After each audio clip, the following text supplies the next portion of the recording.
if I could just open a discussion by linking two parts of your presentation. You talked quite appropriately about QME and also what we are doing with and for other states in the region, focused on Jordan and Egypt. And I would appreciate, based on you'd tell us, based on your experience talking with the Egyptians, Jordanians, and perhaps other Arabs, to what extent do they understand and appreciate what we are doing in support of Israel's QME? And to what extent do they recognize that this is a legitimate American national interest, and this is part of their assessment of the region?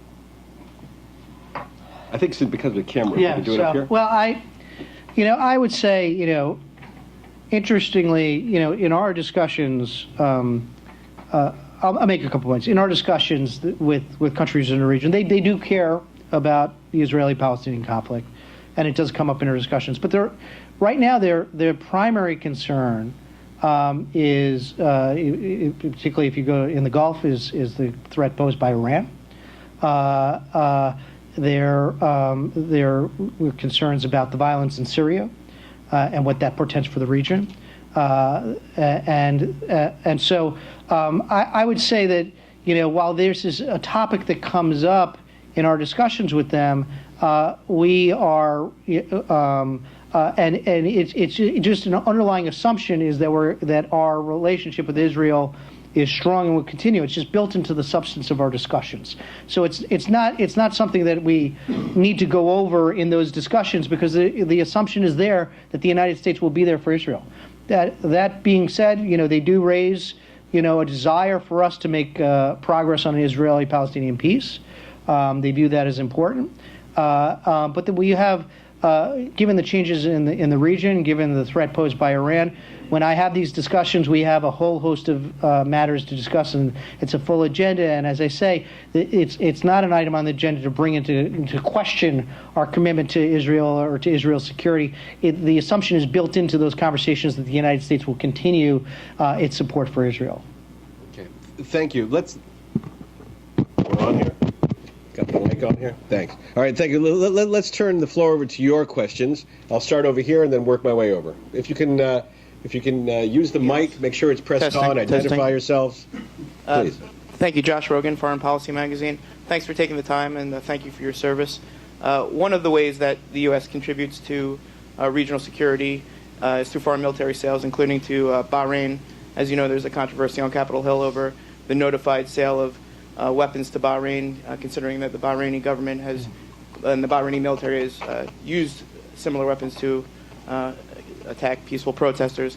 The State Department has said that they will consider the conclusions in the upcoming independent commission report in determining the way forward with the sales, but we don't understand what that means. Are you just looking at the results of it? Are you looking at what the government's response to it? And will this actually how will this actually be used to decide the timing of the sale, or is it just are we just waiting for the report to come out and then we're going to sell it anyway? Well, no. As we said, we are waiting to move forward with the sale until the results of the Bahraini Independent Commission come out and the government responds to the report. So we will, again, we don't have the report yet, so we can't foreshadow what our response will be, but we have committed that we will not move forward with that sale until the commission report comes out and we're able to assess the report and the Bahraini government response. Thank you. And a very quick unrelated follow-up. You talked about Palestinian Authority support. The new appropriations bills, all of them will cut this support. I'm wondering if the administration has any plan to compensate for that. How do we make sure that the Palestinian Authority security services don't suffer, and by result the Israeli security situation suffers? Well, we are in discussions with Capitol Hill about the best way to provide support. Obviously, as I mentioned during our speech, we have to think about what would be the second and third order effects of cutting off support for the Palestinian Authority, which has led to increased security in the West Bank. And so we're having those conversations and discussions with Capitol Hill, and hopefully we'll be able to reach an agreement with Capitol Hill that preserves our interests. Thank you. Steve Rosen on the left here. Thank you for what you're doing and the great support of the United States for Israel's qualitative military edge. I'm wondering about the multilateral arena. You spoke very thoroughly about the steps being taken directly by the United States. There are things that other countries do, some of them major allies like Germany, some of them countries with whom we have deep relations like China, not really allies. And some of them are positive, like the German supply of submarines to Israel. Some of them are challenging, like Chinese anti-shipping missiles. And I'm just wondering to what extent the United States gets involved and whether your bureau gets involved in this multilateral arena about the impact, positive and negative, of things like that. Well, as I just briefly discussed during the speech, we did help organize a multilateral effort regarding Gaza counter-smuggling, where a number of countries who agree that it is not in our mutual interests to have weapons smuggled into Gaza have been meeting on a regular basis to discuss ways to prevent that smuggling from occurring.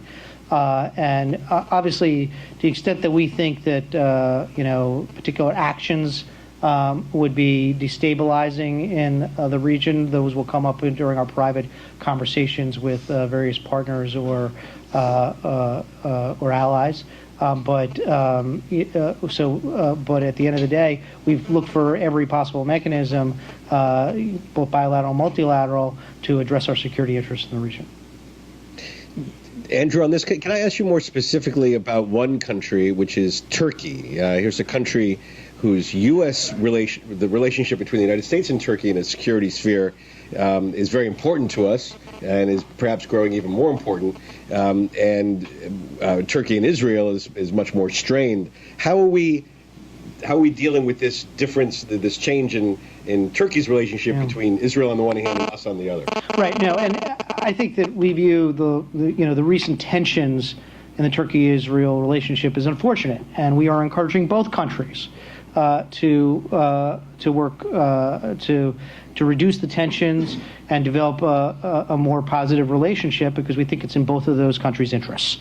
And so, as you pointed out, NATO is a critical partner of ours. They just agreed to host missile defense in Turkey. They're playing an influential role in Syria. They play an influential role in Iraq. And so we are, they're a NATO partner. And so the relationship is an important one to the United States. The relationship with Israel is also an important one to the United States. And so we're encouraging both countries that it's in their mutual interest to reduce the tensions and move forward in the relationship. John Moore in the back there. Thank you for your detailed presentation. But one thing you did not address or did not enlighten us on is what exactly is the edge? How deep or how narrow is the edge, and what factors go into determining the qualitative military edge? Well, as I think I said I gave the sort of the definition is that Israel would be able to defend itself against a country or a group of countries or non-state actor prevail in a conflict with minimal casualties. So that's the standard that we use when we do this analysis, and our discussions with the Israelis are designed to understand how they view their security threats and how we can best meet the needs to ensure that we're able to preserve their qualitative military edge. Samuel, in the back. Yep.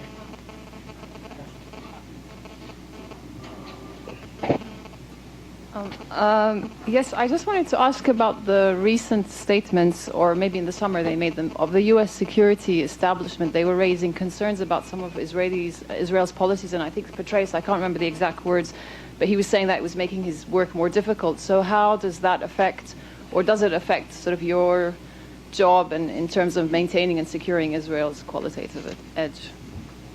Without getting into, prior quotes, which I think have been,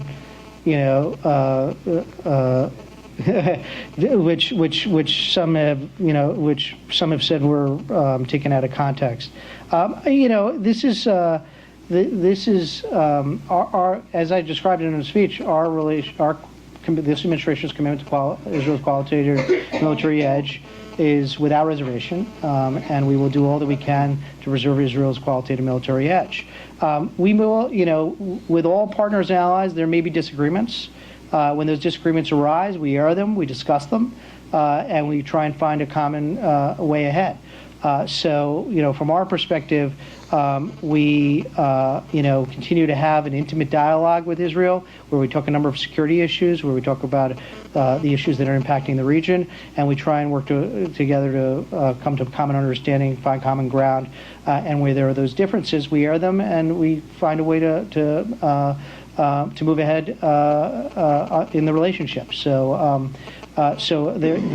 what you described, any disagreements that we have with Israel do not impact our support for Israel's qualitative military edge. General, yes.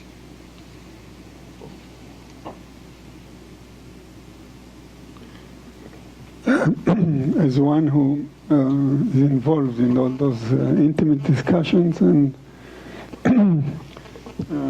I have to say that I endorse every word that you said in your presentation about the commitment and the seriousness of the way that things are being done by the administration.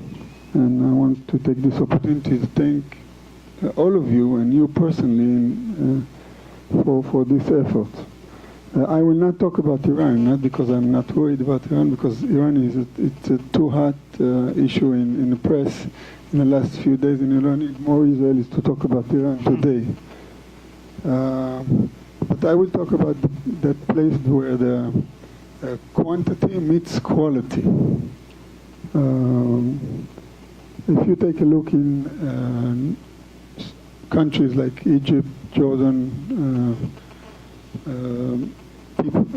countries in the region that have all those problems now, what they actually need is a lot of support in order to stabilize and to make a change in the right direction in order to stabilize the whole region. What they really need is infrastructure, economic support, building of institutions, so forth. My question is there any thoughts? Are there any thoughts among you, the decision makers, the policy people in this administration on the idea of diverting some of the money, a portion of the money from military aid to civilian aid, this aid that is really needed to those countries? If you look at Egypt right now, there's no external threat to Egypt. Israel is not an external threat to Egypt. Libya is not, or Sudan. That's not something that might endanger the Egyptian military. Are there thoughts about these issues? Well, I think you raise an important point, which is we need to make sure that our assistance is balanced, that the face of U.S. support should not only be military, but we should be supporting civil and economic actors in these countries as well. And indeed, at the State Department, they've recently hired a coordinator for the Middle East transition, which is designed to make sure that we're looking at this holistically, that we don't have various stovepipes providing assistance without somebody looking at the broader picture. And indeed, the person they brought in, Ambassador Bill Taylor, handled this coordination of assistance after the fall of the Soviet Union in Eastern Europe. So he understands what it's like to provide assistance to a region going under transition. And his goal is to look at the whole picture to make sure that we have the right balance in our assistance and that we don't have one element of our assistance getting out of whack with everything else that we're providing, and that we have a holistic approach to the assistance that we're providing. Because we agree that infrastructure, civil society, these elements are necessary if these countries are going to make this difficult transition to democracy. But at the same time, security assistance will be an important element as well. And so, as I said, we are considering how to strike the right balance in each of these countries, particularly the countries undergoing transition like Egypt, Libya, and Tunisia. But it's something that we are bearing in mind in the broader region as well. How do we make sure that we have the proper balance to our assistance? Yes, please, on the right. Hi, my name is Heba Al-Qudsi from Sharq Al-Awsat newspaper. I want to ask you about Egypt. What guarantees do you have that Egypt is on the right track to achieve democracy, while some radical Islamists like Salafis and Muslim Brotherhood are trying to take control of the power in Egypt? What guarantees do you have, especially when these people do not accept the existence of Israel, and they may be a threat to the stability in the region and cause some clashes between Egypt and Israel? Thank you. Well, I would just say on Egypt, we are encouraging and supporting the move towards democracy, but democracy is not just elections. Democracy means, a commitment to civil society, to free press, to robust debate and discussion. From our perspective, there are a number of new actors who are acting in Egyptian politics, and we want to encourage the effort to move towards down the road to democracy. And so we are funding civil society efforts that are designed to support those efforts, and we will continue to do so. So you ask for guarantees. There's no guarantees in life. But we think that our assistance is being shaped and directed in a way that will help Israel move down the path towards democracy and greater freedom. Egypt, move down towards greater democracy, and that's the goal of our policy. Follow up with something. Secretary Clinton announced that she opened the door for dialogue with the Muslim Brotherhood. Don't you consider Muslim Brotherhood are under the same umbrella with Hamas? Well, I would say, as these Arab countries are undergoing these political transitions, a number of new people are coming to the political process, many of whom self-describe themselves as Islamists. But that doesn't necessarily mean that they are anti-democratic. We need to provide the support and effort and structure to channel this energy that's coming into the political process into the understanding of what democracy means and the benefits of it, and that's what our training on the ground is designed to do so. So we are trying to encourage all those who are joining the political process to be able to understand, the benefits of a free and open democratic process, which again is more than just elections, but it includes all the core values that are part of democracy, which includes, freedom of speech, non-discrimination, and the like.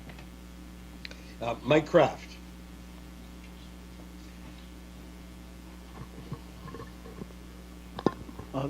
Thanks very much.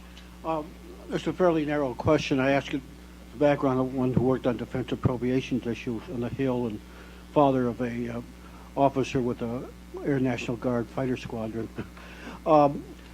When we sell aircraft or other items to Israel, which has a reputation for making modifications of their own, are there any contractual obligations for them to share feedback on a timely basis and And also, as you know, sometimes equipment develop flaws that don't show up right away, but after certain time in operation, or is it an informal kind of arrangement? And I guess you could say the same thing about countries in other parts of the world with different climates, like Singapore. I mean, what are the arrangements for the U.S. to get timely feedback?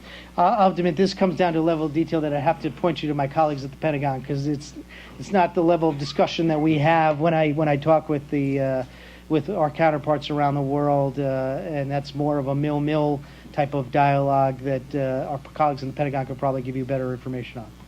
Yes, please. Use the mic, please. Press there. I'm sorry, Viola Ginger from Bloomberg News.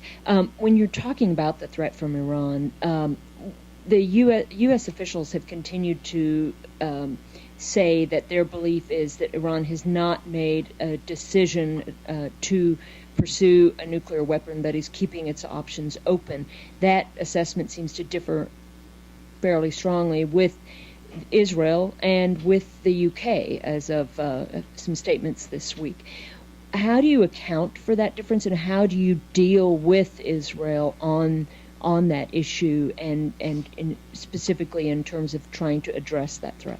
Well, you pointed out, there have been assessments by our intel community about Iranian intentions. You'd have to ask the Israelis or the UK why they came to their varying assessments.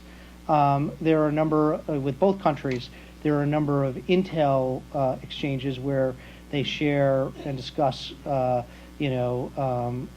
assessments and the basis for those assessments. So that gets more to the, intel sharing side of the relationship, which I is not a part of the political military dialogues that I have. There's more robust intel, dialogues that our intel communities have. I will say, we do have conversations about the threat posed by Iran and the necessity of having a strong international response to the challenge posed by the Iranian nuclear program. And I think that we and the Israelis agree that the Iranian nuclear program is a significant challenge for regional stability, and that it requires strong action to respond to it. Just follow up briefly. When you're calculating QME and you're calculating the degree and the urgency of the threat, that must play some role in the calculus. Well, I'll just say, without getting into the intimate discussions that undergird QME, we consider all threats to Israel in our calculation of QME, and our discussions with Israel are designed to come to a common agreement on the prioritization and requirements that QME that preserving QME is necessary. Okay. Marvin Foyer in the back. First, I do want to thank you for a comprehensive speech, which I thought was extremely good. But I want to turn my attention to a different matter. You indicated in your address, obviously, that we are in a resource-constrained environment. And I wonder if you could reflect for us a little bit on the thinking within your bureau as you plan for the future. Even within the president's own budget, there are going to be constrained resources in foreign assistance and, of course, for our Pentagon. And we all believe that the Congress will be cutting those resources further. At the same time, at least you've laid out not only continuing requirements, but mounting requirements in the Middle East, and I would imagine in other regions as well. How are you planning to cope with this? Are you looking at public-private partnerships, at other actors who may be able to contribute to this internationally? How are we going to manage this dilemma? Well, it's an excellent question, and again, during my remarks, I made the shameless plug for the State Department budget and why it's so necessary, and why further cuts would make it difficult for us to continue to preserve and protect U.S. national security. And the point that Secretary Clinton has made is that the State Department is a national security, is part of the national security budget, and is critical to preserving U.S. national security. But we're looking for all creative tools at our disposal. You may have seen, Secretary Clinton recently announced some initiatives we have vis-a-vis Iran to allow more social networking tools for those who are seeking to influence events on the ground in Iran, which doesn't, require a tremendous amount of resources, but it's creative tools that can hopefully help influence the direction on the ground there. So we're looking at a variety of different ways to maximize our leverage, to work with partners, and to identify shared goals and objectives.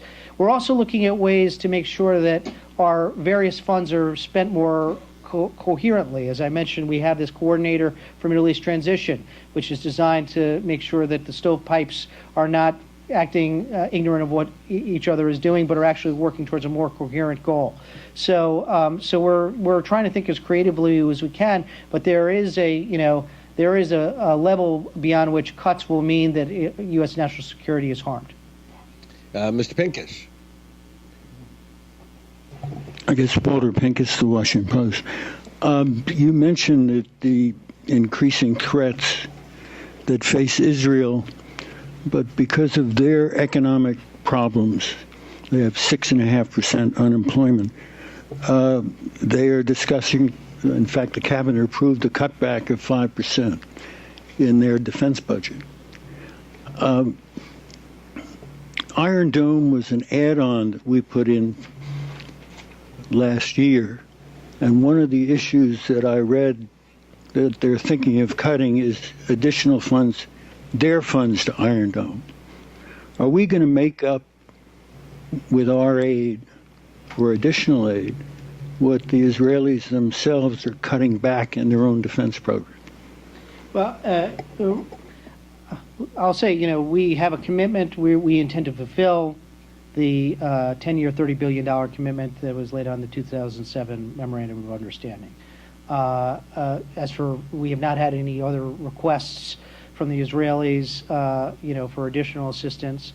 If any were to come in, we would judge them by the same standard that we judge because does it serve our interests? And that will be how, we believe that the assistance that we provide right now serves our interests, and that's the basis under which we're providing. I would know we're making some tough decisions in our own defense budget right now, and we understand the difficulties of making, tough budget decisions during these difficult budgetary times. Ori. Hi, I'm Ori Neer with Americans for Peace Now. I'd like to echo the compliments of people who complimented you for your excellent address. One question that I'd like to ask you is, we've been hearing from Israeli diplomats and security officials, as we've heard earlier, the same things that you said. This is the best Israel's ever had in terms of its qualitative military edge ever. And the interesting thing was that we've heard from Israeli diplomats that in the beginning of the Obama administration, they had to negotiate the improving of the qualitative military edge after years of erosion. My question to you is, what caused this erosion, as you see it? I can't speak for the Israeli diplomats and their evaluation, and I can only speak to what we've done.